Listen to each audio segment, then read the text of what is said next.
On a cold September night in 1943, the people of New Brunswick slept under the quiet hum of the ocean.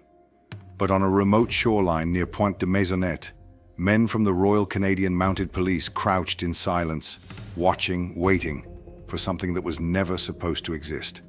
A Nazi U-boat, a secret escape operation, and a prisoner who believed he could outsmart an entire nation. The mission was codenamed Operation Kiebitz, a daring plot by the Third Reich to pluck a high-ranking German officer out of Canadian soil, using a submarine. But what happened next wasn't just a failed escape. It became one of the most brilliant counterintelligence traps in Canadian history. And tonight, you and I are going to walk through every shadow of it. The world is burning. The U-boats are prowling the North Atlantic. And across the country, thousands of German POWs are being held in sprawling prison camps. One of them, tucked deep in Ontario's forest line, was Camp 30, Bowmanville, later linked to a special transfer system that moved high-value officers across the country. That's where the story begins. Among the prisoners was a man the German High Command wanted back badly, Korvettenkapitän Otto Kretschmer, the Wolf of the Atlantic, Germany's most successful U-boat commander. Feared by Allied convoys, celebrated by Hitler himself, credited with sinking over 200,000 tons of Allied shipping. But before we go any further, let's take a step back, because to understand why Berlin was desperate to get him out, we need to talk about how the Wolf of the Atlantic was captured. March 17, 1941. A violent North Atlantic storm raged as Kretschmer's U-99 slipped beneath the waves after torpedoing yet another Allied ship. But this time, the hunters were waiting. British destroyers HMS Walker and HMS Vannock locked onto his position. Depth charges thundered through the ocean, smashing the submarine with brutal force. Lights flickered, steel buckled. Seawater burst through ruptured seams. Kretschmer dove deeper, but the ocean was crushing him. With U-99 flooding and his men at risk of drowning, he surfaced, not to attack, but to surrender. Searchlights cut across the dark waves. British guns trained on the conning tower. Soaked, exhausted, but defiant, Kretschmer sent one final message: "We surrender." His crew was rescued. U-99 sank beneath him, and the most feared commander of Germany's U-boat fleet became a prisoner of war. His capture was a humiliation. His rescue became a priority. Berlin designed an extraordinary plan.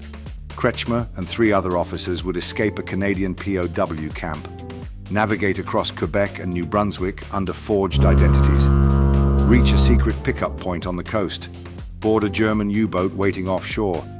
A mission that, if successful, would embarrass the Allies on their own soil. But what the Nazis didn't know was this: the RCMP already knew everything.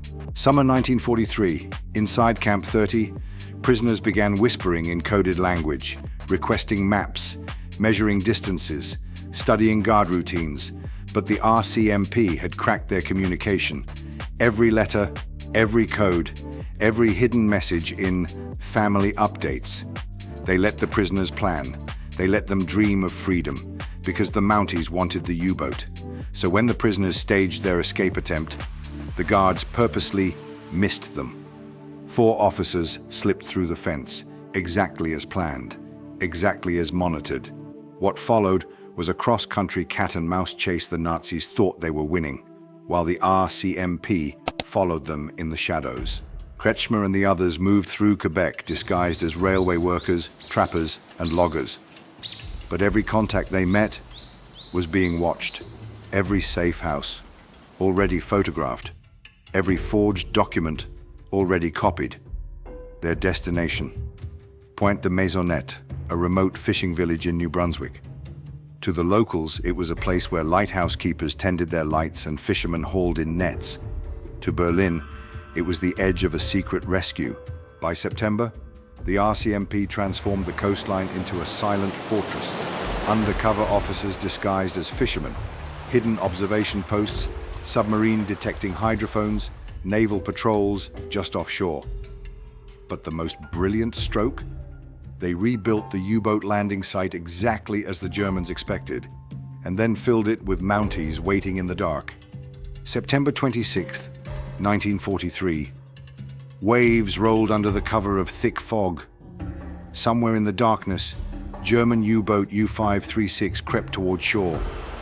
Minutes before the planned rendezvous, the Mounties held their breath. But the captain of U-536 sensed something wrong.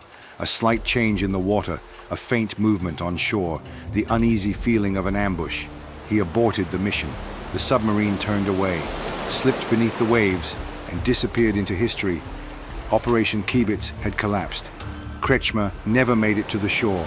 The officers trying to reach New Brunswick were captured days later, and U-536 would be sunk weeks afterward, ending its captain's doubts forever. Operation Kiebitz might sound like a footnote in the vast encyclopedia of World War II, but what it revealed was enormous. Canada's intelligence network was far more advanced than the Axis realized.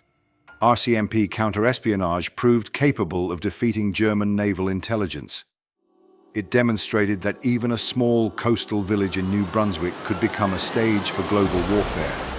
Most importantly, it proved that World War II was not fought only on battlefields, but also in the minds of men planning, predicting, and deceiving. For the locals of New Brunswick, the story became a legend. Fishermen still speak of the night the world's deadliest navy tried to surface beneath their waters and failed. Sometimes history isn't changed by a battle, but by a decision, a suspicious glance from a U-boat captain, a quiet trap set by the RCMP, a remote Canadian shoreline that suddenly became a chessboard of global war. Operation Kiebitz reminds us that every corner of the world, even the peaceful coast of New Brunswick, holds stories where fate turned on a moment. Stories that almost vanished, stories we must uncover and remember. Because history forgets the noise, but it never forgets the footsteps left behind on a lonely beach. If you want more forgotten stories like this, subscribe to the Time Navigator. Together, we bring the past back to life.